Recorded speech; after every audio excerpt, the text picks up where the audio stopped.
Oke, Assalamualaikum warahmatullahi wabarakatuh dan selamat pagi teman-teman. Yang saya lanjutkan sesi kali ini, sesi mengenai mengelola keuangan keluarga dalam hal apakah kita kaya atau pura-pura kaya. Ya, seperti video sebelumnya, video yang kelima saya udah sharing mengenai bagaimana kita menghitung ya kita punya real aset atau kita sebutnya dengan equity. Kita hitung adalah pertama kita hitung total asetnya kita, terus kemudian yang kedua kita hitung total kita punya hutang-hutang. Nah, selisihnya itulah yang kita sebutnya dengan real asset atau equity. Nah, seperti contoh sebelumnya, ini contoh si Tete ya, dia menghitung dia punya aset. Nah, asetnya itu dalam bentuk mobil, ya mobil Agia sama satu rumah ya. Nah, yang dihitung dibuatkan listnya, terus kemudian nanti diestimasi. Nah, listnya ini ya sudah saya buatkan Excel-nya buat teman-teman yang tertarik punya Excel-nya bisa coret-coret di bagian deskripsi, tuliskan emailnya di sana sehingga saya kirimkan ya. Nah, nanti tadi ya contohnya di sini dia punya 99 juta atau 100 juta meskipun awal jadi nyicil dia belinya itu 158 juta. Dan di rumahnya adalah 195 juta. Nah, total harta yang dia punya adalah 294. Nah, sedangkan total hutangnya dia, kembali lagi saya cara menghitungnya adalah yang di sini ya, itu adalah tinggal kita punya pokok hutang, terus kemudian ditambah 3 bulan cicilan ya. Kenapa ditambah 3 bulan cicilan? Biasanya kalau kita mau lunasin ini, kita kena penalti kurang lebih 3 bulan dari banknya. Nah, demikian juga dengan hutang motor atau sorry, sini mobil ya. Itu adalah cicilan tinggal pokoknya plus 3 bulan cicilan. Nah, setelah itu kita lihat bahwa total hutangnya dia itu adalah 253. Nah, sehingga aset yang dia punya itu cuma 41 juta. Real aset yang dia punya. Artinya apa? Ini tadi dia punya harta segini, tetapi sebagian dari hartanya dia itu adalah kepemilikan bersama. Ya, yang pertama dimiliki oleh bank, ya, dalam bentuk tadi rumah. Rumah itu kan sebagian miliknya dia, sebagian miliknya bank. Nah, demikian juga dengan mobil. Ini sebagian miliknya dia dan sebagian miliknya leasing. Ya. Nah, sehingga tadi dari total harta yang dipunyai, kelihatan yang dipunyai itu kurang lebih 300 juta, ya. Tapi real sebenarnya yang punyanya dia itu adalah cuma 41 juta. Ya. Nah, sekarang kita lihat yang kedua, si DM yang hanya punya motor Vario doang, ya. Motor Vario doang. Nah, rupanya dia punya tabungan 26 juta, ya. Kenapa? Karena nggak nyicil motor lagi. Ya, motornya tadi udah dicicil 3 tahun pertama dia nggak lanjutkan. Nah, karena dia nggak lanjutkan, dia punya uang cicilan motornya dia bisa simpan, dia bisa tabung sehingga dia punya tadi tabungan. Nah, terus kemudian motornya. Nah, motornya sekarang kalau dia motornya tersebut dijual itu harga berapa?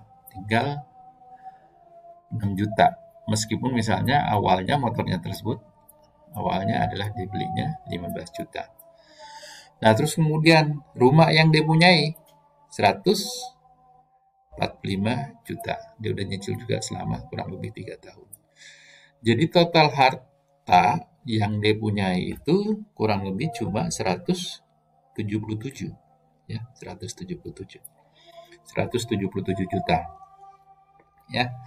Nah, sedangkan setelah kita lihat-lihat dia kartu kredit nggak ada, ini cicilan motor udah lunas, nggak ngambil cicilan mobil. Nah, tinggal KPR-nya dia. Nah, KPR-nya dia adalah pokoknya, nilai pokoknya dia plus tadi 3 bulan cicilan. Nah, tinggal 113. Nah, kalau kita lihat di sini, si TT dan si DM, ya, menurut kalian yang kaya sebenarnya siapa? Kalau dari sisi yang ngeliatin tetangga, yang ngeliatin teman-teman kantor, yang kaya adalah si TT. Kalau punya mobil, gitu kan. Nah, tetapi setelah kita lihat seperti berapa. Ya.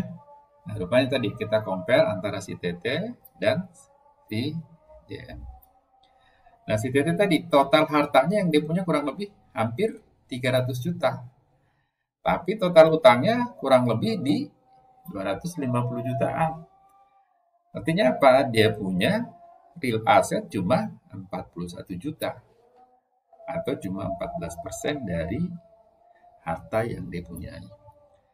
Nah, sedangkan DM, ya, dia punya total harta itu kurang lebih cuma 40%-nya dari si TT. Cuma 117 juta.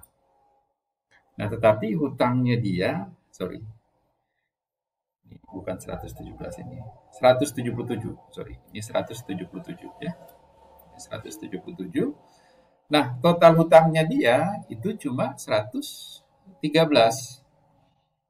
atau dia punya real asset itu 64 juta, atau 36% dari harta yang dia punyai. Nah, kalau kita lihat di sini, secara penampilan si TT lebih wah, ya. Tapi yang real aset yang punyai itu adalah si DM. Nah, itulah ya kalau kita lihat. Jadi jangan judge the book lewat covernya gitu. Jangan lihat orang kaya dari penampilan aset yang dia punya. Nah, itu ya kita bisa lihat bahwa yang real punya aset yang lebih besar itu adalah si DM.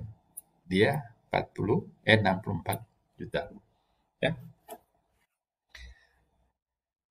Nah, kalau kita lihat di sini, yang membedakan si TT dan si DM apa sih? Ya, tindakannya. Tindakan selama 5 tahun itu yang membedakan mereka sehingga punya kondisi yang seperti itu apa? Yang pertama adalah bahwa si TT itu ngambil cicilan motor tadi Vario, di mana cicilannya itu sebesar 1 juta rupiah per bulan selama 3 tahun. Ya, sedangkan kemampuannya dia itu adalah tadi dia alokasikan 30% untuk nabung atau nyicil. Ya. Nah, varionya dicicil 1 bulan per apa? 1 bulan 1 juta per bulan. Nah, sehingga alokasinya selisihnya tadi tinggal 200.000 yang ditabung selama sebulan, ya. Makin lama makin naik. Ini 300.000, ini 400.000. Nah, sehingga akumulasi dia punya tabungan sini tadi 2 juta, 3 juta, sampai di sini dia punya tabungan 11 juta. Nah, 11 juta dari mana? 11 juta adalah tadi akumulasi yang seharusnya dialokasikan 30%, ya. 30%. Nah, karena dia nyicilnya 1 juta adalah dia punya selisih. Nah, sedangkan si DM itu hanya ngambil motor Beat. Ya, Beat. Sama-sama ngambil karena kebutuhan untuk kerja. Nah, karena tadi gajinya sama, ini berarti ini juga sama dong 30%-nya. Nah, di sini dia nyicilnya cuma 750. Ya. 250 lebih kecil dibanding dengan si TT. Nah, sehingga di sini dia punya kemampuan menabung 450.000 per bulan, dan kalau setahun dia bisa menghasilkan 5,4 juta. Nah, ini akumulasi tabungannya yang dilakukan. Sehingga tadi dia bisa menghasilkan uang 26 juta ya. 26 juta. Nah, terus kemudian yang kedua, ya, dia beli rumah dengan tadi ini harga 195 juta dengan cicilan 2,1 juta. Ya, sini cicilan rumah 2,1 juta. Nah, seharusnya kan dia punya kemampuan menabung di sini yang sudah disetting tadi di sini adalah 30%. Ini baru 1,6. Sedangkan dia nyicilnya adalah 2,1. Artinya tiap bulan dia defisit 500.000 untuk nutupin kelebihan cicilannya dia. Ya. Nah, sehingga di akhir-akhir sampai telah 3 tahun, nah di sini dia masih kurang. Ya. Nah, kepake terus. Oke. Nah, itu. Nah, kita lihat bahwa selama 5 tahun, yang satu itu punya tabungan 0, yang satu punya tabungan 26 juta. Nah, dengan konsep yang sama di sini, dibayar nyicilnya tadi ini adalah 1,6. 1,6 ngambilnya di sini. Karena kemampuannya dia yang harus dia alokasikan cuma 30%. Jadi 1,6 di sini 0. Nah, dan tiap tahun naik 10%, sini 1,7, di sini masih ada 100. Nah, inilah yang ditabung sama dia. Ya. Nah, sehingga dia punya tabungan kurang lebih di sini ada 20 juta. Nah, ini dia tidak melebihi 30% dari gaji pokoknya. Nah,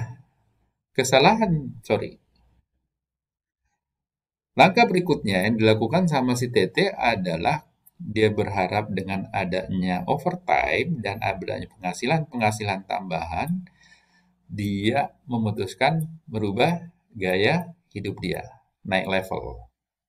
Ya dong, masa udah kerja 5 tahun belum punya mobil gitu. Kalau pulang kampung lebaran, ya keren dikit lah, pulang naik mobil. Nah, nekatlah dia ngambil mobil Agya. Nah, kalau dilihat dari komposisinya kan tadi untuk nabungnya itu udah 1,6. Karena udah 1,6 berarti kan kalau dia ngambil cicilan lagi berarti kan berlebihan lagi.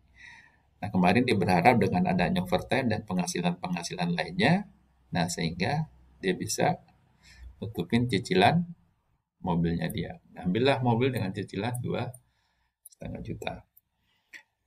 Nah, si DM ya karena dia menganggap bahwa overtime serta penghasilan lainnya itu adalah penghasilan yang tidak tentu, maka dia belum niat mengganti motor Beat-nya dia.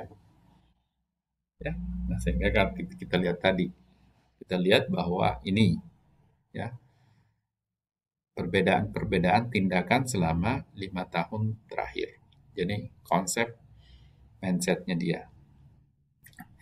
Nah, kalau kita lihat secara total bahwa real aset si TT itu 41 juta, sedangkan si DM 64 juta. Atau dia punya harta yang kelihatan itu cuma 14%, sedangkan si DM 34%. Nah, cicilan rumahnya dia itu adalah 2,1, sedangkan kalau berdasarkan gajinya dia itu harusnya cuma 1,6 kelebihan, ya. Nah, terus kemudian di sini cicilan rumahnya adalah 1,6 sesuai dengan konsep-konsep pengaturan keuangan keluarga. Di sini ada cicilan mobil, di mana cicilan mobil berharap dari penghasilan tambahan. Di sini dia nggak nyicil mobil. Nah, itu ya perbedaan.